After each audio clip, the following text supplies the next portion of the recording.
projetos aprovados na Câmara. Vamos ver, desce um pouquinho. O ministro da Secretaria-Geral, Guilherme Boulos, reagiu na segunda-feira a um vídeo da Tabata sobre a produção legislativa. Tem o vídeo? Vamos assistir o vídeo? Eu não sei se tem vídeo. Vai sobe lá, então vamos ver as aspas, né? Vamos ver o que ela falou, o que ele falou. Porque às vezes faz sentido, às vezes não. Na publicação, Tabata comparou o número de projetos transformados em lei entre os 5 deputados federais mais votados na última eleição. A lista tem Nicolas, Carla Zambelli, Eduardo Bolsonaro e Ricardo Salles, tá? Desce um pouquinho. No vídeo, Tabata afirma que deputados entre os mais votados tiveram produção legislativa limitada quando considerados projetos que viram lei. Na comparação feita pela deputada, Boulos aparece em patamar semelhante aos demais nomes citados. Isso aqui não é normal, gente. Não pode ser. São milhões de brasileiros que deram seu voto de confiança e que estão recebendo migalhas em retorno. Ela afirmou que, pelos mesmos critérios, soma 32 projetos aprovados e transformados em lei. No vídeo, também defendeu que eleitores acompanhem a atuação parlamentar antes de escolher candidatos à Câmara. Deixa eu te falar uma coisa. Antes de ver a resposta do Boulos. Projetos de lei transformados em lei é um critério objetivo para se avaliar o desempenho do deputado? É. Inclusive, o nosso deputado federal, Kim Kataguiri, é um cara excepcional nesse sentido, porque ele aprovou projetos que têm impacto real. Né? Não é o dia do não sei o que lá. Se não me engano, o Eduardo Bolsonaro tem um projeto que é tipo assim, o dia da água, um negócio assim. Né? Sei lá, esse tipo de coisa, né? O fato é que esse é um dos critérios. Existem vários outros critérios que tem que estar na conta. Por exemplo, presença. Por exemplo, relatórios. Por exemplo, quantas vezes esse deputado, que às vezes ele tá fora do governo, ele tá ferrado para aprovar projeto, ele conseguiu fazer oposição e travar projeto ruim. Por exemplo, eu tive, acho que foram 4 projetos de lei aprovados, eu nem lembro. Eu tive 4 projetos de lei aprovados, um deles ia virar lei, que era o da minha entrada, vocês lembram? Um outro virou lei, que é o do Performance Bond, né? E depois o Senado travou. E teve um outro que virou lei qualquer mesmo, nem eu lembro mais, cara, de tanta coisa que a gente fez lá. Só que mais do que isso, tá? Mais do que isso, eu travei projetos importantíssimos para o Estado de São Paulo. Né? E isso conta também. Não sei se vocês sabem, eu fui responsável por travar o projeto do Campos Machado de proibir Pix em São Paulo. Você sabia disso?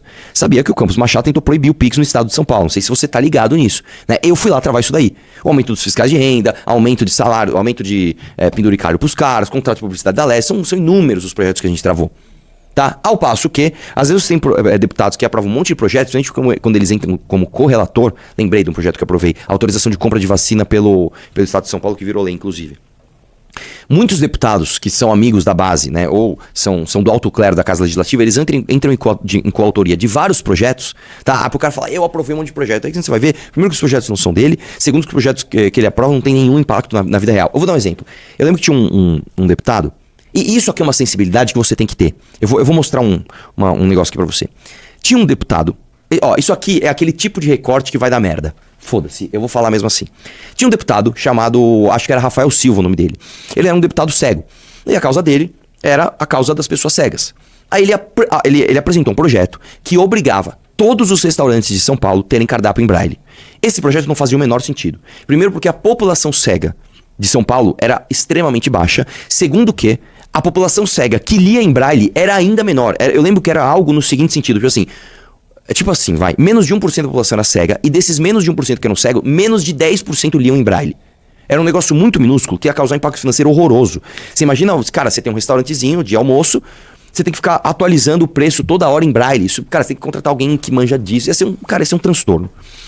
Bom, esse projeto era horroroso. Eu jamais votaria a favor.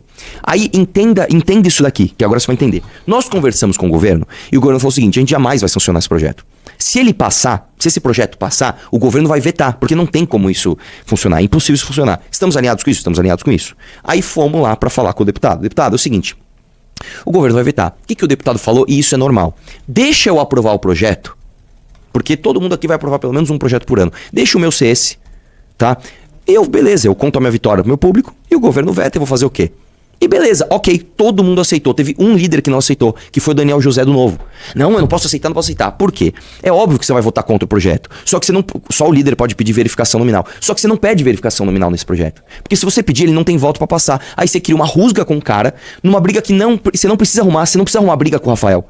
Porque se arruma uma briga com o Rafael, o cara não vai adiantar nada. Ele vai só ter o transtorno de chamar os deputados vão votar e depois o governo vai vetar da mesma forma. É o mesmo resultado. Não arruma briga com o cara. Aí o Daniel José foi lá e não. Eu não lembro agora se foi exatamente essa briga, tá? Mas ele foi lá e pediu verificação. O que aconteceu? Os deputados pegaram uma birra tão grande do Daniel, que o Daniel nunca aprovou nenhum projeto. E o Daniel era um excelente deputado. Não, o do Daniel a gente não vai aprovar o projeto. E eu tentei tanto, cara. Não, tanto que no final das contas, o Daniel tentou aprovar um projeto, eu não lembro agora o que era, alguma coisa de educação. Falou, já que eu não tô conseguindo, eu vou chamar o Barros Munhoz pra ser meu coautor. Aí ele chamou o Barros Munhoz, pôs o Barros Munhoz de coautor e nem com o Barros Munhoz, que era um velhão do centrão lá da Lesp, nem com o Barros Munhoz de coautor, ele conseguiu aprovar o projeto dele. Por que eu estou mostrando isso pra você? Quando você é deputado, você tem que entender esses pragmatismos da política.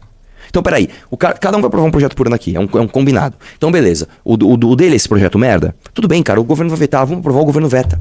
Ele não cumpre o combinado. Quem não cumpriu o combinado também? Janaína Pascoal, que foi a derrubada do meu veto da lei de minha entrada. Hoje, presta atenção, todas as vezes que você pagar o dobro, porque não sei se você sabe, a inteira na verdade é o dobro, tá? Não é o valor da inteira.